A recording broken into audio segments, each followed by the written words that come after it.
చెప్పాలంటే పాలిటెక్నిక్ చూడండి, total 15,000 members ఉన్నారు తెలుసా. మన డిప్లొమాలో ఫస్ట్ ఇయర్ లో టోటల్ 15,000 మెంబర్స్ ఉన్నారు. ఇంత దారుణం తెలుసా. అదే ఒక ఫస్ట్ ఇదే ఇప్పుడు మన తెలంగాణలో ఓన్లీ పాలిటెక్నిక్ చదువుతున్న స్టూడెంట్స్ అప్రాక్సిమేట్లీ 15,000 మెంబరే ఫస్ట్ ఇయర్ ఓన్లీ. అదే ఒక ఇంటర్ స్టూడెంట్ డిప్లొమా చేసేటోళ్ళు ఇంతమంది అయితే ఇంటర్ చేసేటోళ్ళు 3 lakhs మెంబర్స్ ఉన్నారు. 3 lakhs మెంబర్స్ ఉన్నారు. 3 lakhs ప్లస్ ఉన్నారు. 3 లక్షల మంది ఉన్నారు. ఓన్లీ తెలంగాణలో ఎక్కుతున్నాను, ఆంధ్రాలో ఎక్కులే మళ్ళీ. సో ఇక్కడ చూసిరా మీరు కంపారిజన్, ఇక్కడ చూసిరా డిప్లొమా వాళ్ళు 15,000 అయితే ఇంటర్ వాళ్ళు 3 lakhs మెంబర్స్ ఉన్నారు. ఎందుకు?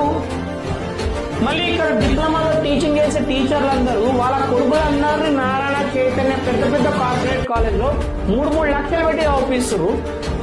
నా దృష్టిలో ఇంటర్ చదివేటోడికి ఏం నాలెడ్జ్ కాదు. సో ఇంజనీరింగ్ స్కిల్ తోటి వాడు సొంతంగా ఏదైనా కంపెనీలో జాబ్ చేయొచ్చు.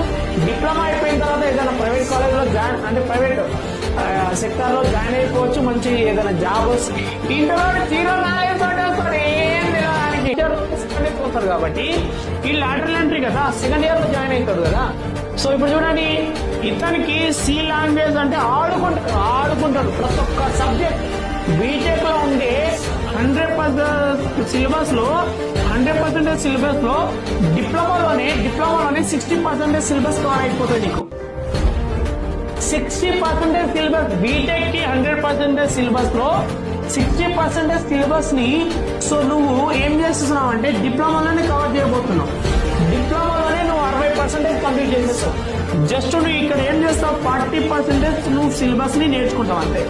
బీటెక్ లో ఓన్లీ 40% నువ్వు గెయిన్ చేస్తావు ఎక్స్ట్రా నాలెడ్జ్.